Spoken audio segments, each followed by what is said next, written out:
नमस्कार, मैं सरिता चौधरी स्वागत करती हूँ आप सभी का राजस्थान सरकार व वेदांता के CSI इनिशिएटिव ई कक्षा में, जिसका टेक्निकल पार्टनर मिशन ज्ञान है।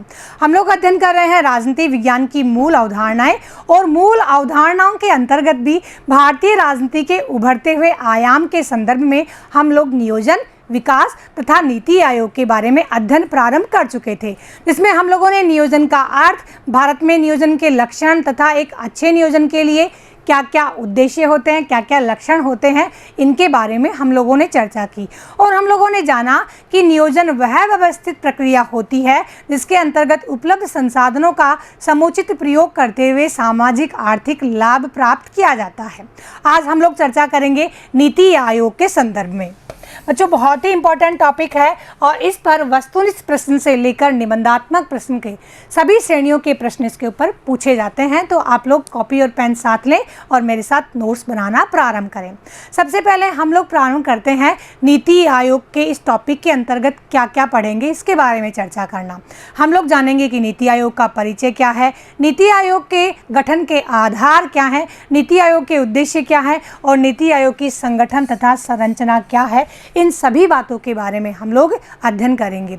नीति आयोग नाम से लगता है कि नीति बनाने वाला या योजना बनाने वाला कार्य करने के कारण इस आयोग को या इस संस्था को नीति आयोग कहा जाता है।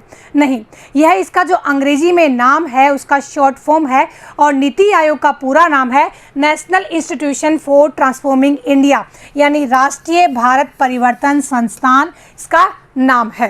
बच्चों, एक नंबर का प्रश्न बनता है आप लोगों के लिए, इंपॉर्टेंट है, तो आप लोग याद कर लें। नीति आयोग का पूरा नाम है national institution for transforming India, यानी राष्ट्रीय भारत परिवर्तन संस्थान। इसकी स्थापना 1 जनवरी 2015 को केंद्रीय मंत्रिमंडल के एक प्रस्ताव के द्वारा की गई। इस तरह से नीति आयोग एक वैधानिक आयोग है, यानी इसकी स्थापना विधि के द्वारा की गई है, इसलिए यह वैधानिक आयोग है। एक गैर संवैधानिक आयोग भी है क्योंकि इसका संविधान में उल्लेख नहीं किया गया है। इसी भांति योजना आयोग भी एक गैर संवैधानिक और वैधानिक आयोग था। जैसे कि भारत में निर्वाचन आयोग के लिए कहें तो वह संवैधानिक आयोग है क्योंकि उसका उल्लेख भारतीय संविधान के अंतर्गत किया गया है, परंतु नीति आयोग का उल्लेख भारतीय संविधान के अंतर्गत नहीं किया गया है, इसलिए कैसा आयोग है? गैर संवैधानिक और वैधानिक आयोग है।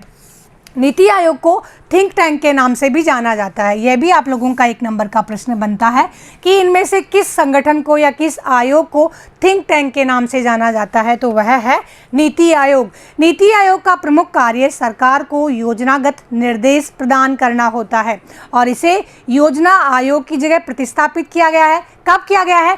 1 जनवरी 2015 को, यानी इसकी स्थापना हुई है 1 जनवरी 2015 को। अब हम लोग चर्चा करते हैं नीति आयोग के गठन के आधार क्या हैं। देखो, सबसे पहले तो हमें यह पता ही है कि नीति आयोग का गठन क्यों किया गया है? राष्ट्र के विकास के लिए, और राष्ट्र के विकास के लिए योजनाएं बना सके, इस प्रकार के संगठन की एक आवश्यकता थी, और इस रूप में आवश्यकता थी कि वह राष्ट्र का समेकित विकास कर सके। इसीलिए नीति आयोग का गठन किया गया।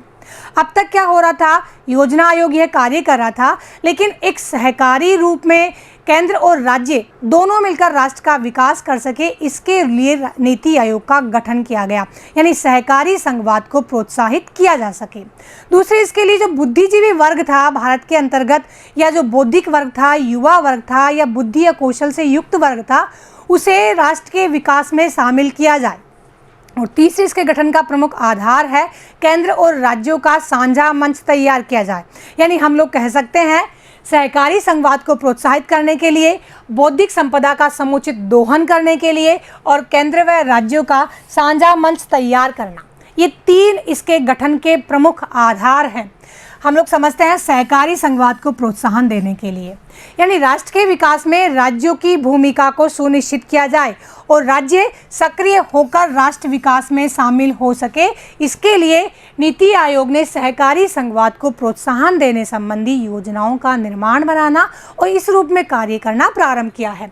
यह इसके गठन का प्रमुख आधार है। दूसरा है बौद्धिक संपदा का समुचित दोहन।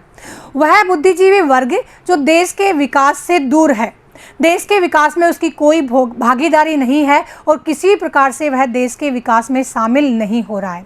उस बुद्धिजीवी वर्ग को, उसके बौद्धिक कौशल को, उसकी बौद्धिक क्षमता को, उसकी युवा क्षमता को देश के विकास से जोड़ा जाए, यह भी इसका प्रमुख आधार है। अब तक क्या हो रहा था, यह बुद्धिजीवी वर्ग, यह युवा वर्ग अपनी आकांक्षाओं के अनुरूप या अपनी आवश्यकताओं के अनुरूप या यूं कहें कि अपनी बौद्धिक क्षमताओं के अनुरूप देश में कहीं स्थान प्राप्त नहीं कर पा रहा था।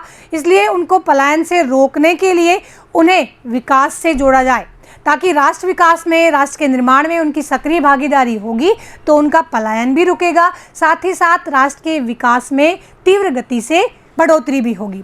तीसरा है केंद्र और राज्यों का साझा मंच तैयार करना, यह भी इसके गठन का प्रमुख आधार है। विभिन्न राज्यों की अलग अलग आवश्यकताएं हैं, अलग अलग समस्याएं हैं। उनकी समस्याओं और आवश्यकताओं के लिए एक ऐसा मंच जहां वो विचार विमर्श कर सकें, आपस में संप्रेषण कर सकें, वार्तालाप कर सकें और इस मंच के द्वारा वह उनका समाधान कर सकें।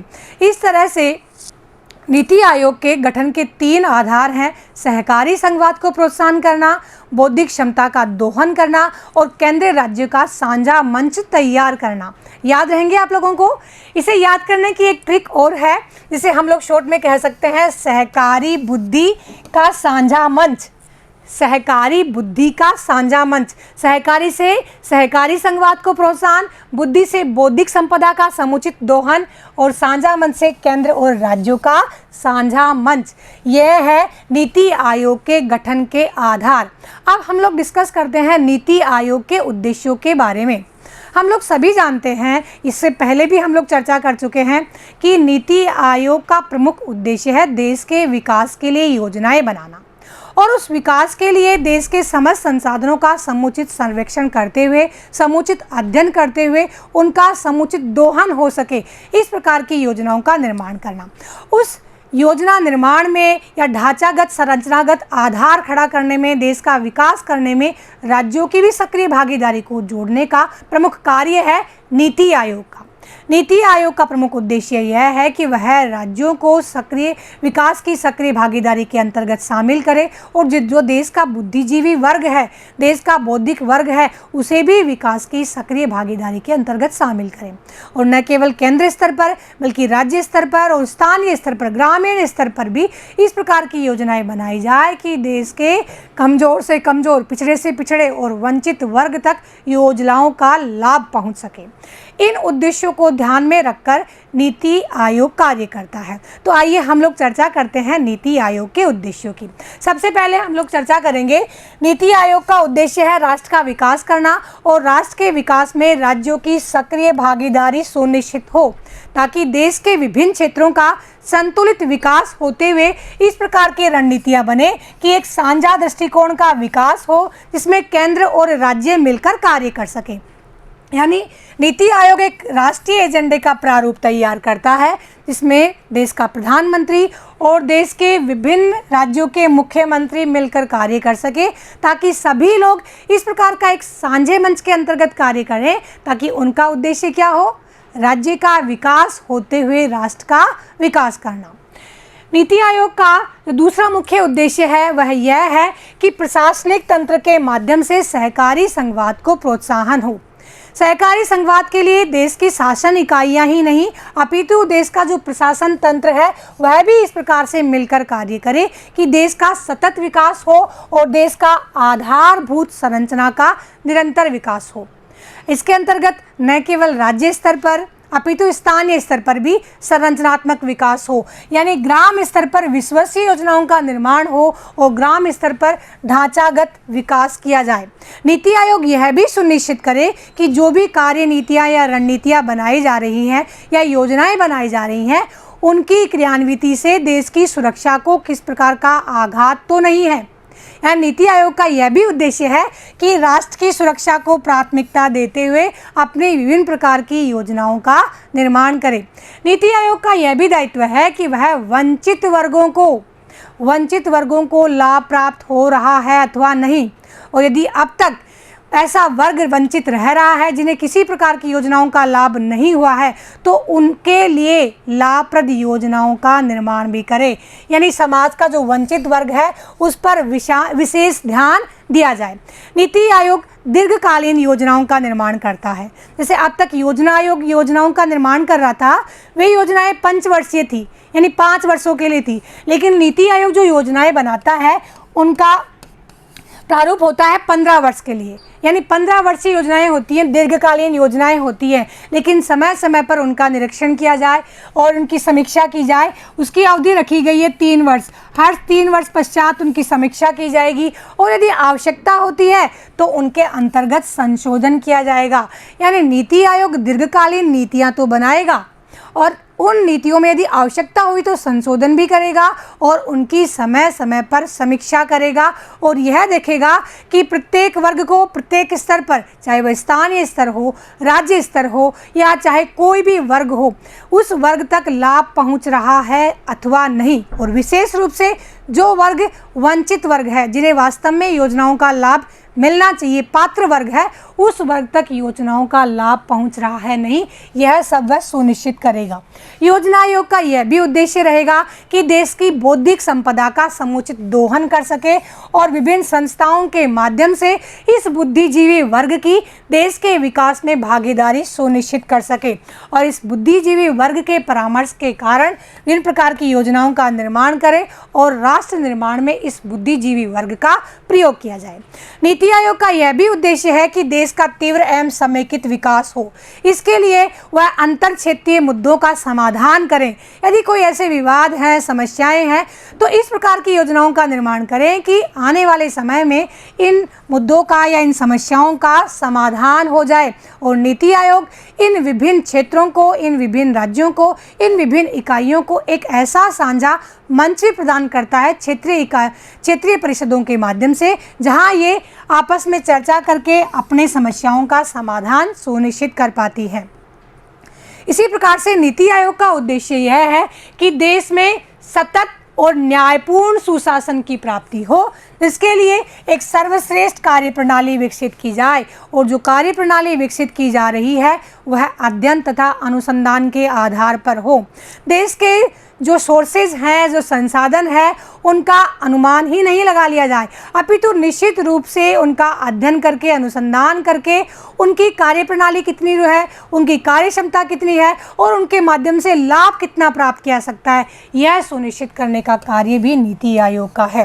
नीति आयोग विभिन्न कार्यक्रमों के माध्यम से, विभिन्न नीतियों के माध्यम से जो योजनाएं बनाई गई है उनका क्रियान्वयन करेगा और साथ साथ देश के प्रौद्योगिकी विकास के लिए, देश के टेक्नोलॉजिकल विकास के लिए इस प्रकार की योजनाओं का निर्माण करेगा कि देश का प्रौद्योगिकी और तकनीकी क्षेत्र के अंतर्गत भी निरंतर विकास हो सके, क्योंकि तकनीकी और औद्योगिकी विकास के बिना देश का विकास तीव्र गति से, या यूं कहे कि समेकित विकास हो ही नहीं सकता। तो यह उद्देश्य भी नीति आयोग का है।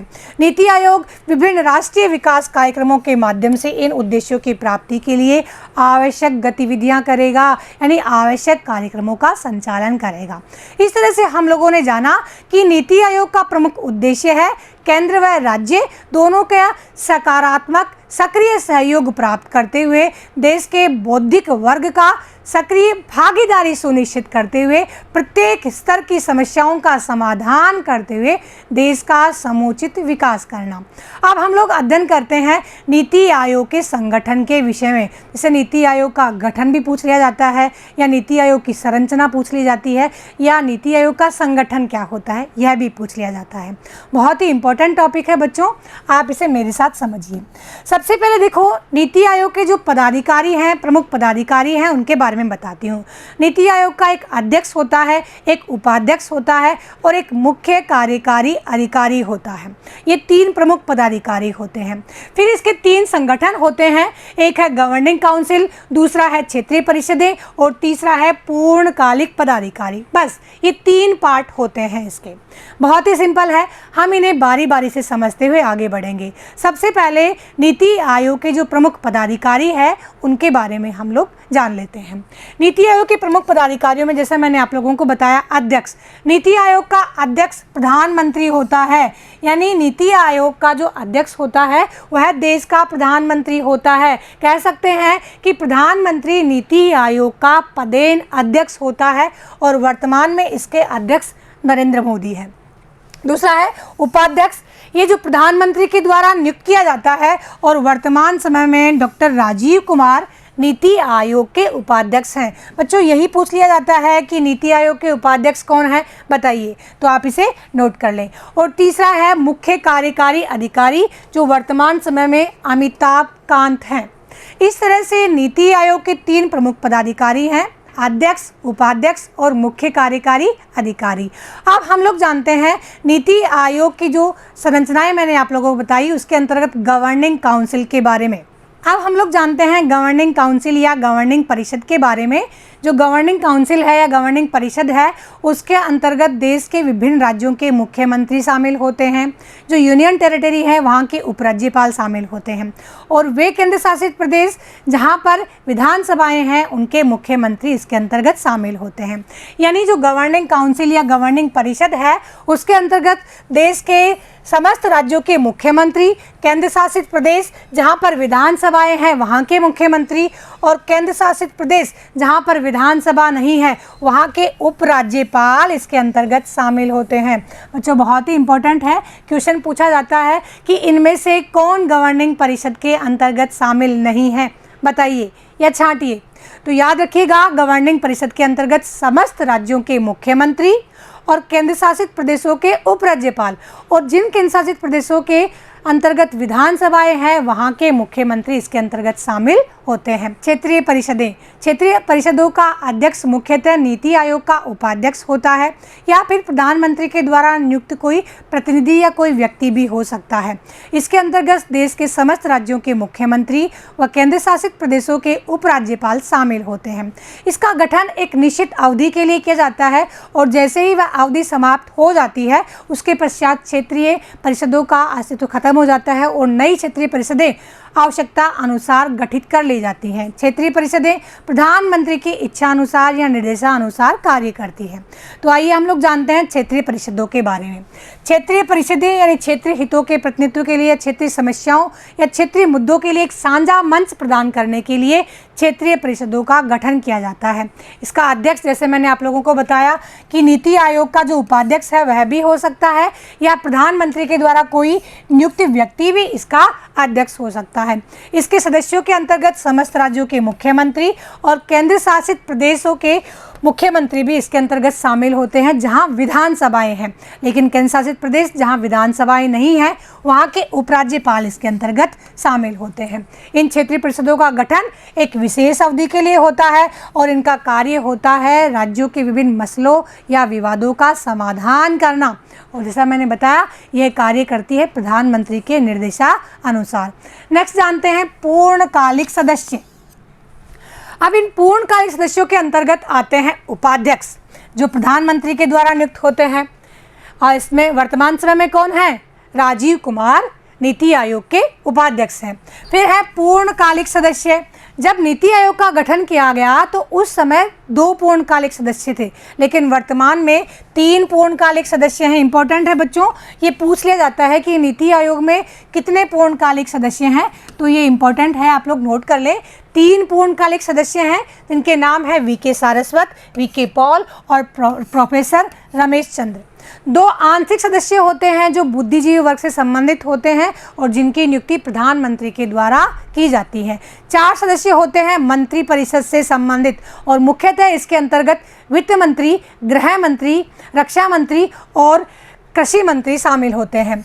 नेक्स्ट है मुख्य कार्यकारी अधिकारी जो वर्तमान में श्री अमिताभ कांत है, वह भी इसके अंतर्गत शामिल होते हैं। और फिर है सचिवालय जो इसे सहयोग प्रदान करने का कार्य करता है नीति आयोग को।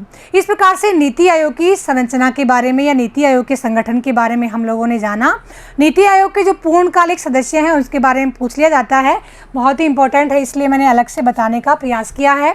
नीति आयोग के पूर्णकालिक सदस्य वर्तमान में 3 हैं, वीके सारस्वत, प्रोफेसर रमेश चंद्र और वीके पॉल। ये 3 वर्तमान में नीति आयोग के पूर्णकालिक सदस्य हैं। और जैसा मैंने बताया कि 4 सदस्य मंत्रिपरिषद से भी शामिल होते हैं इसके अंतर्गत गृह मंत्री, वित्त मंत्री, रक्षा मंत्री और कृषि मंत्री शामिल हैं, जिसमें गृह मंत्री वर्तमान में अमित शाह, वित्त मंत्री निर्मला सीतारमण, रक्षा मंत्री राजनाथ सिंह और कृषि मंत्री नरेंद्र सिंह तोमर। इस प्रकार से हम लोगों ने नीति आयोग के बारे में अध्ययन किया, जिसमें हम लोगों ने जाना कि नीति आयोग के प्रमुख आधार हैं और निश्चित उद्देश्यों को लेकर वह कार्य करता है, योजना प्रारूप तैयार करता है। इसका प्रमुख उद्देश्य होता है देश का समेकित विकास करना और इसके लिए वह केंद्र व राज्यों के मध्य सहयोग स्थापित करते हुए और सभी क्षेत्रों का संतुलित विकास करने के लिए योजनाओं का निर्माण करता है। इसके साथ ही ये चैप्टर कंप्लीट होता है। अगले वीडियो में हम लोग नए चैप्टर के साथ फिर मिलेंगे। तब तक के लिए जय हिंद, जय भारत।